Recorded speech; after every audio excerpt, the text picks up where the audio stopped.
오늘 말씀은 요한복음 John chapter 11 verse 25 to 27 같이 제가 먼저 25장, 26장을 봉독해 드리면 여러분은 큰 소리로 27장을 봉독해 주시면 감사하겠습니다. 제가 먼저 봉독해 드리겠습니다. 예수께서 이르시되 나는 부활이요 생명이니 나를 믿는 자는 죽어도 살겠고 무릇 살아서 나를 믿는 자는 영원히 죽지 아니하리니 이것을 내가 믿느냐?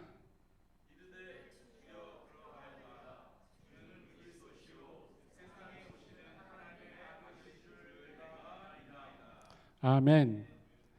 방금 여러분께서 고백하신 그 고백이 여러분의 삶 속에서 증거되고 하나님의 은혜가 함께하길 축복합니다. 오늘 요한복음 11장 이 말씀은 나사로가 등장을 합니다. 나사로는 누구냐면 예수님께서 제자들 12명의 제자를 제외하고는 물론 가족도 포함하고 제외하고는 아주 가깝게 예수님께서 나의 친구라고 불러주시던 베다니라는 마을, 가난한 마을에서 살고 있는 청년이었습니다. 베다니에 살고 있는 이 가난한 마을에 나사로의 여동생이 2명 있죠.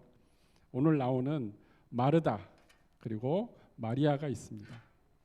이 마르다와 마리아 이야기는 그 다음 13장에 또 다시 등장하지만 오늘 11장에 나오는 나사로가 병들어 죽게 된 이야기 그리고 그 오빠인 나사로를 걱정하며 예수님께서 오셔서 친히 치료해 주기를 갈망하는 마르다와 마리아의 모습 그리고 마르다와 마리아가 예수님을 대하는 모습과 그리고 예수님께서 자기가 진정한 친구라고 말하는 나사로 청년이 병들어 죽어감에도 바로 와서 병을 치유해 주시지 아니하고 죽은 지 4일 만에 찾아오셔서 다시 죽음에서 일으키시는 예수님의 모습을 볼 수 있습니다. 오늘은 예수님께서 십자가에서 죽으신 지 3일째 되던 날 예수님께서 부활하신 날입니다. 이 부활이 우리 삶 가운데 우리의 생활 가운데 우리 정신적으로 또 육체적으로 어떻게 부활로 born again으로 다시 우리가 크리스찬으로 살아가는데 그 믿음을 성장시킬 수 있을 것인가에 대해서 함께 나눴으면 좋겠습니다. 여러분은 부활절을 생각하면 무엇이 먼저 떠오르십니까? 저는 어릴 적 주일학교에서 부활절 때 여러 가지 선물을 받은 기억이 있습니다. 그래서 부활절 하면 날씨도 따뜻하고 친구들 손잡고 교회 갔던 생각이 아직도 있습니다. 우선 부활이라는 이 단어는 전제 조건이 있습니다. 우리가 지금 살아가고 있는데 우리가 부활할 수는 없는 거예요. 부활은 반드시 죽어야만 그 이름을 발할 수 있습니다. 죽어야만 다시 살아날 수 있다는 말이 형성되기 때문입니다. 그렇다면 여러분은 어떤 면에서 지금 살아가고 있는 내 모습에서 형통되지 못하고 육체적으로나 정신적으로나 형통되지 못하고 뭔가 답답하고 또한 아무것도 할 수 없는 절망 가운데 낭만 가운데 있어서 나에게도 예수님이 3일 만에 부활한 것처럼 죽은 자가 4일 만에 부활한 나사로처럼 내가 오늘 현재를 살고 있는 나의 mentally 그리고 physically 어떻게 born again 하고 부활해야 되는 것인가를 오늘 말씀을 통해서 함께 나누기를 원합니다. 오늘 저는 여러분들이 예수님께서 왜 우리의 죄를 용서하시고 대신 희생제물로 돌아가신 보혈을 흘리는 것으로 그치지 않고 우리 죄를 용서해 주셨으면 우리가 깨끗하고 거룩하고 의로운 바 되어서 하나님께 나아갈 수 있는데 왜 다시 부활로 우리에게 오셨는지를 잘 기억해야 된다는 것을 말씀드리고 싶습니다. 왜냐하면 우리는 우리가 가지고 있던 죄를 용서받는 것으로 끝나는 게 아니라 회복받아야 되기 때문입니다. 누구든지 살아가면서 실수로 또한 잘못으로 한때 잘못된 생각으로 죄를 범할 수 있습니다. 그리고 그 죄에 대한 대가로 형벌을 받을 수도 있고 또한 근신도 할 수 있습니다. 하지만 그것으로 끝나는 게 아닙니다. 우리는 다시 회복되어야 됩니다. 죄인이 죄를 짓고 심판을 받고 감옥에 가서 형을 삽니다. 1년이든 10년이든 형을 살지만 그 안에서 형 사는 동안 자기의 죄에 대해서 뉘우치지만 감옥에서 나와서 이제 사회에 적응하기 위해서는 자기 자신 스스로가 영적으로나 또 신체적으로나 회복되어야만 우리가 이 세상에 살아갈 수 있기 때문입니다. 그렇지 않으면 여러분이 회복되지 않는다면 다시 죄인된 삶, 그리고 실수하는 삶, 그리고 무엇이 옳고 무엇이 하나님께서 기뻐하는 일인지를 모른 채 또 다시 살아갈 수밖에 없기 때문입니다. 회복되지 않는다면. 그래서 우리가 예수님을 통해서 왜 죽고 회복돼야 되는지를 예수님께서 말씀해 주신 그 내용 가운데 예수님의 부활이 우리에게는 회복이라는 큰 은혜를 베풀어 주셨다는 것을 잊지 않기를 바랍니다. 25절에 보니까 예수님께서 선언하고 계시는 내용이 있습니다. 나는 부활이요 생명이니 나를 믿는 자는 죽어도 살겠고, 예수님께서 스스로 자기 자신이 생명이요 부활이라고 이야기하고 있습니다. 하나님의 이름을 출애굽기 3장 14절에서는 모세에게 이야기합니다. 모세가 하나님께 부름받아서 모세가 이제 애굽 땅으로 가서 자기 민족들을 구원해야 되는 사명을 받았는데 하나님께 묻습니다. 제가 그 애굽 땅에 가서 누구에게 보냄을 받아서 왔냐고 그들이 묻는다면 내가 어떻게 대답을 할까요? 물으시니까 I am who I am, 나는 스스로 있는 자라고 I am을 표현합니다. 지금도 예수님께서 I am the resurrection and the life, 내가 부활이고 생명인 그 자체라고 말씀하고 있습니다. 내가 누구에게 부활을 주고 생명을 주는 게 아니라 예수님이 없는 생명은 진정한 생명이 아니고 영원한 삶으로, 영원한 생명으로 하나님 나라에 들어갈 수 없다는 것을 분명히 하고 있습니다. 그래서 우리 요한복음에 나오는 7가지 I am statement of Jesus라고 있습니다. 그게 어떤 내용이냐면 첫 번째는 나는 참 포도나무라고 이야기합니다.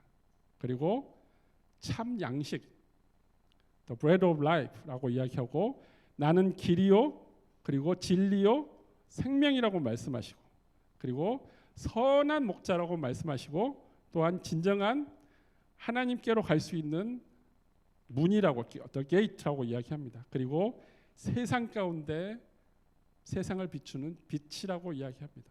이 7가지 I am statement 중에서 가장 중요한 오늘 말씀, 나는 부활이요 생명이니 살아서 믿는 자는 죽지 않고 죽어서 믿는 자도 살아나리라고 말씀하고 있는 것입니다. 이 말씀에서 life, 그리고 faith, 그리고 resurrection, 이 3가지 말씀이 관통하고 있습니다. 생명과 그리고 믿음. 믿는 자는 그 전제 조건이 달라졌기 때문에 믿는 자는 생명을 얻을 뿐만 아니라 죽어도 다시 부활한다. resurrection, 부활한다고 약속해 주시는 내용입니다. 어떻게 하면? 내가 예수님을 믿기만 하면. 그게 전제 조건이에요. 그렇다면 우리가 이 부활절을 맞이하며 예수님이 부활하신 것을 기억할 때 우리 마음속에 가장 먼저 들어야 될 것은 믿음입니다. 내가 생명을 가지고 있고 숨을 쉬고 그리고 내가 하고 싶은 것을 무엇이든지 할 수 있는 의지가 있다면 그건 예수님께서 태초에 우리에게 주신 그 생명으로 인함입니다. 그렇지만 그 생명이 연속되어서 내 몸이 죽어도 내 호흡이 끊어져도 다시 예수님으로 말미암아 부활하려면 반드시 예수 그리스도를 통하여야만, 예수 그리스도를 믿어야만 그 일이 가능해지기 때문입니다. 그래서 우리가 삶을 살아가는 데 있어서 신체적인 부활도 있지만 영적인 부활도 우리 삶 가운데 병행되어야, 같이 일어나야만이 우리가 비로소 하나님께서 주신 그 생명다운 생명을 누리며 평안 가운데, 예수님께서 물으시는 그 평안 가운데 살아갈 수 있다는 것입니다. 죽음에서 다시 살아났다는 것은 생명을 빼앗겼다가 다시 찾았다는 증거이고, 또한 영적인 부활을 내가 이루었다는 것은 내가 눈은 뜨고 있으되 하나님의 말씀을 깨닫지도 못하고 보지도 못하고 하나님의 뜻을 우리 삶 가운데 행하지 못했던 나의 삶 가운데 내가 영적으로 영안을 가졌다, 영적으로 부활하였다, 본 어게인 하였다는 것은 하나님의 말씀이 살아서 우리 삶 가운데 역사하고 우리가 성경을 읽고 묵상할 때마다 하나님의 말씀이 내 삶이 되는 것을 의미합니다. 그러므로 우리가 육체적인 부활뿐만 아니라 영적인 부활을 예수 그리스도로 말미암아 이루어져야만 비로소 하나님께서 원하시는 거룩한 백성이요, 하나님께서 사랑하는 백성이요 자녀이고, 우리가 예수 그리스도 안에 거함으로 하나님 안에, 하나님의 사랑 안에 거할 수 있다는 증거가 되기 때문입니다. 여러분은 신체적인 부활과 육체적인 부활이 이루어진다면 여러분의 삶 가운데 어떤 것이 회복되어질 거라고 기대하고 계십니까? 다시 말하면 부활하신 예수님께서 여러분을 찾아왔다고 가정해 봅시다. 부활하신 예수님께서 제자들을 찾아왔던 것처럼 여러분을 찾아와서 여러분에게 물으신다면, 평안하냐고 물으신다면 어떻게 대답하시겠습니까? 도마처럼 네, 믿을 수 없습니다. 손을 보여주십시오. 못자국을 보여주십시오. 내가 예수님을 향해서 무엇이 회복되어야만 내가 부활하신 예수님의 참 모습을 내 눈으로, 내 믿음으로 바라볼 수 있을 거라고 여러분은 생각하십니까? 그것은 바로 예수님께서 오늘 본문 말씀에 말씀하신 것처럼 나는 부활이요 생명이라는 그 선언적 약속의 말씀을 전적으로 믿음으로부터 시작되고 있다는 것입니다. 예수님의 제자인 12명의 제자와 그리고 마르다, 마리아, 그리고 병들어 죽어가는 나사로, 이 나사로를 살리시기 위해서 나흘 만에 다시 베다니에 찾으신 예수님의 모습을 상상해 보세요. 예수님께서 그토록 사랑하시던 예루살렘 성에 오실 때마다 베다니에서 머물면서 나사로와 마르다와 마리아와 같이 생활하고 하나님의 말씀을 전하면서 서로의 관계 가운데 친밀한 관계가 있었는데 나사로가 죽게 되었어요. 나사로가 요즘으로 말하면 하나님을 믿지 않는 자, 예수님을 믿지 않는 자가 아니라 열심히 교회도 다니고 열심히 하나님도 찬양하고 하나님도 믿고 사는 자였는데 죽게 되었다는 것입니다. 병들어 죽게 되었다는 것입니다. 우리가 크리스찬이라 할지라도 하나님의 자녀로 살아갈지라도 믿음이 하나님 보시기에 기뻐하는 믿음을 가지고 있을지라도 우리의 육체는 그 수명을 다한 대로 죽게 돼 있습니다. 그렇지만 예수님께서 이 라사로를 나흘 만에 부활시킨 이유가 있습니다. 그 부활시킨 이유는 바로 이 나사로로 말미암아 예루살렘 땅에서 부활이 현실 가운데 예수님으로 말미암아 부활이 이루어지고, 그리고 부활이 특별한 능력이 있는 거룩한 자에게만 이루어지는 게 아니라 배단이 가난한 마을에서도 이루어진다는, 누구든지 예수 그리스도를 믿음으로 그 믿음 하나로 부활로 이루어진다는 것, 그 영생의 생명을 얻을 수 있다는 것을 보여주시기 위해서 예수님께서 나사로를 일으켜 세우신 것입니다. 즉 아까 제가 말씀드린 생명과 믿음과 부활, 이 부활은 다 각각 다른 모습으로 우리 가운데 존재하고 있습니다. 먼저 faith, 이 믿음은 바로 우리의 고백으로부터 시작됩니다. 아까 우리가 우리 본문 말씀, 오늘 본문 말씀 봉독해 드릴 때 마지막 27절 말씀은 마르다의 고백이지만 또 우리의 고백이어야만 됩니다. 예수 그리스도를 향해서, 하나님을 향해서. 27절 말씀을 다시 한번 고백해 볼까요?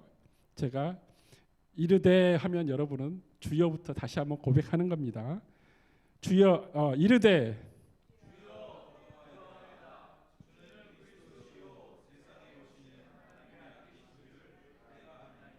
아멘. 이게 여러분의 삶 속에서 그 믿음으로 증거되어야 된다는 것입니다. 내가 알고 있는 것으로는 아무런 변화가 일어나지 않습니다. 아무런 부활이 일어나지 않습니다. 내가 예수 그리스도를 하나님의 아들이요, 그리고 예수 그리스도가 부활이요 생명이라는 사실을 내가 내 삶 가운데 놀라운 기적과 이적으로 내가 볼 수 있고, 예수님을 체험하려면, 찾아오신 예수, 부활하신 예수님을 내가 만나려면 반드시 이 믿음이 선행되어야 합니다. 여러분의 삶 가운데. 그리고 두 번째는 생명입니다. 이 생명이 어디서 갑자기 뚝 떨어진 게 아닙니다. 하나님께서 우리에게 불어 넣어 주신 겁니다. 그냥 육체인, 그냥 동물처럼 먹는데 급급하고 그리고 즐기는데 급급하는 게 아니라 하나님의 영을 부어주심으로 하나님의 형상을 입은 그 생명으로 호흡할 수 있다는 것 자체가 하나님으로 본, 하나님께서 오신 그 생명을 지키는 중요한 증거이기 때문입니다. 하지만 이 생명은 언제 다시 깨어졌냐면 아담과 하와로 인해서 그 생명이, 연속성이 브로큰됩니다. 에덴 동산으로부터 쫓겨났죠. 생명나무가 있는, 영원히 살 수 있는 그 생명나무를 내가 먹음으로 해서 영원히 살 수 있었는데 쫓겨났습니다.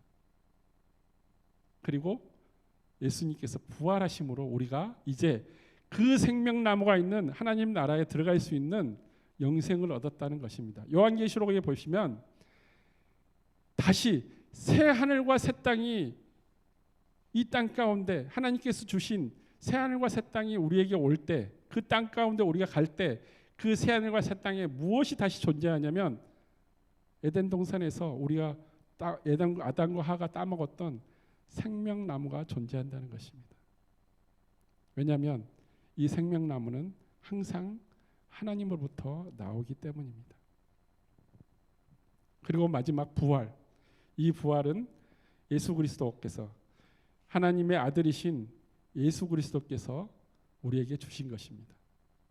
아까 부활이라는 그 단어에 전제 조건이 있다고 그랬죠. 죽어야 됩니다. 죽지 않은 사람이 부활할 수 없습니다. 그죠? 살아 있는데 다시 살 수는 없습니다.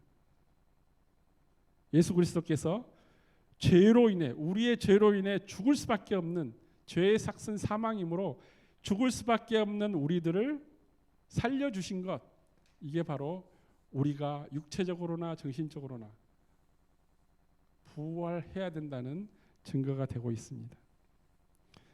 하나님께서 우리에게 생명을 주시고, 그리고 우리 입술로 고백하는 그 믿음, 우리의 온 마음을 다해서 고백하는 그 믿음, 그리고 예수님께서 죽으시고 다시 3일 만에 부활하신 그 부활의 모습처럼 우리도 우리 삶 가운데 부활해야 된다는 것입니다. 이 부활의 가장 궁극적인 목표는 회복입니다. 내가 영적으로나 육적으로나 다시 회복되어야 진다는 것입니다. 하나님께 기쁨이 되는, 하나님께서 보시기에 좋은 믿음의 자녀로 회복되어야 된다는 것입니다. 예수님이 잡히시던 날에 따라가면서 예수님을 부인한, 3번이나 부인한 예수님의 제자가 있습니다. 베드로입니다. 그리고 예수님께서 십자가에서 돌아가시는 것을 직접 목도하지 못하고 멀리 서서 듣기만 하고 보기만 하고, 그리고 슬퍼 울고 소리내서 울었던 베드로가 있습니다. 예수님께서 부활하셔 갈릴리 해변에 나타나셔서 베드로에게 위로를 해주십니다. 그게 바로 요한복음 21장 15절로부터 17절 말씀입니다. 그들이 조밥 먹은 후에 예수께서 시몬 베드로에게 이르시되 요한의 아들 시몬아, 네가 이 사람들보다 나를 사랑하느냐 하시니 이르되 주님 그러하나이다. 내가 주님을 사랑하는 줄 주님께서 아시나이다. 이르되 내 어린 양을 먹이라 하시고, 2번째, 3번째, 히브리어에 나오는 사랑이란 단어, 양이란 단어가 각각 2번째, 3번째 약간 다르기도 합니다. 그렇지만 오늘은 우리가 그것을 논하려고 하는 게 아니라 자기 마음속에 자기가 저지른 부인, 거절, 자기를 그렇게 영적으로 육적으로 먹여주시던, 그리고 하나님 나라의 영생을 보여주시고 변화산 사건에서 엘리야와 모세를 보여주면서 하나님 나라는 이거고 내가 죽을 수밖에 없고 메시아가 왜 왔는지를 그렇게 가르쳐 주시던 예수님을 부인하고 멀리했던 상처받은 베드로가 이제 하나님 앞에서, 예수님 앞에서 다시 회복되는 모습을 우리가 이 본문을 통해서 21장 15절 17절 말씀에서 볼 수 있습니다. 예수님께서 3번씩이나 베드로를 회복시켜 주십니다. 여러분은 크리스찬으로서 2023년도 부활절을 맞고 계십니다. 그 전에도 많은 해를 통해서 부활절을 맞이했을 겁니다. 앞으로 2024년도 또한 부활절도 여러분에게 다가올 줄로 믿습니다. 근데 여러분의 부활절이 여러분의 삶에서 다시 부활되려면 예수님께서 베드로를 찾아오신 것처럼 예수님을 경험하셔야 됩니다. 예수님께서 여러분의 영적으로 육적으로 회복시켜 주셔야 된다는 것입니다. 내가 교회 커뮤니티 안에서, 처치 커뮤니티 안에서 성도들과 교제하면서 살아갈 때 더러는 상처받기도 합니다. 회사 생활하면서, 사업하면서, 친구들과의 관계 가운데, 우리의 모든 릴레이션십 가운데 거절당하고 불링당하고, 그리고 내가 말한 것을 들어주지 않고 내가 하고자 하는 일을 거절당하고, 우리 마음속에는, 우리의 영 속에는 수많은 거절과 아픔과 고통과 이 모든 것들이 쌓여서 스트레스로 남아 있습니다. 트라우마로 남아 있습니다. 하지만 숨기기도 하죠. 강해 보이려고. 하지만 예수님께서는 이 모든 것을 예수님의 십자가 아래 내려놓으라고 이야기하고 있습니다. 베드로를 찾아가 1번이 아니라 3번씩, 그래도 예수 그리스도를 믿느냐, 그래도 예수님께서 사랑하라고 하셨으니까 사랑하겠느냐, 네가 그렇게 아프고 펑펑 눈물을 쏟아내면서 다시는 교회 안 간다고 억울하다고 하나님께 울부짖었을지라도 still 하나님께서 너를 사랑하는 줄 믿느냐, 예수님께서 너와 함께 동행하고 있는 것을 믿느냐라고 예수님께서 물으신다면 여러분은 어떻게 반응하시겠습니까? 베드로처럼 주님께서 내가 사랑하신지를 알고 계시지 않냐고 3번씩이나 답변하시겠습니까? 아니면 나 그대로 살도록 놔두세요 라고 돌아가겠습니까? 오늘 본문의 말씀, 나는 부활이요 생명이니 나를 믿는 자는 죽어도 살겠고, 예수님께서 십자가에서 죽으셨다는 것은 우리에게 everything, 모든 것을 주셨다는 겁니다. 만약 여러분 중에 한 명이 지금 당장 죽는다면 모든 것을 잃는 것입니다. 다시 부활한다면 everything, 모든 것을 되찾는 것입니다. 여러분이 영적으로, 육적으로는 병들어서 질병으로 쓰러지고, 영적으로는 트라우마로, 아픔으로, 고통 가운데 기도도 안 나오고 힘들어진 가운데 또 관계도 만들어갈 수 없을 때 이 회복이 이루어진다면 모든 것을 얻는 것입니다. 그래서 자신감이 생기고 이제 무엇이든지 할 수 있는 그 담대한 믿음도 생겨서 베드로가 세상을 향해서 하나님의 말씀, 예수님의 복음을 증거했던 것처럼 여러분도 이 세상 가운데서 기쁨으로 하나님을 찬양하고 또한 가정 가운데 하나님 말씀 가운데 사랑 가운데 편만하였을 줄 저는 믿습니다. 이것이 바로 예수님께서 부활하신 이유고 부활을 우리에게 주신 이유입니다. 생명과 믿음과 이 부활은 우리가 반드시 육체적으로나 영적으로나 회복되어야 되고 다시 태어나야만 되는 이유이기 때문입니다. 그래서 오늘 나사로가 4일 만에 부활한 것을 우리에게 보여주신 것처럼 여러분도 각자 한 사람 한 사람이 예수님 앞에서 내가 예수님으로 말미암아 다시 부활하였다는 것을 예수님 앞에 보여주는 그런 믿음의 여러분이 되기를 예수 그리스도 이름으로 축복합니다. 기도하시겠습니다.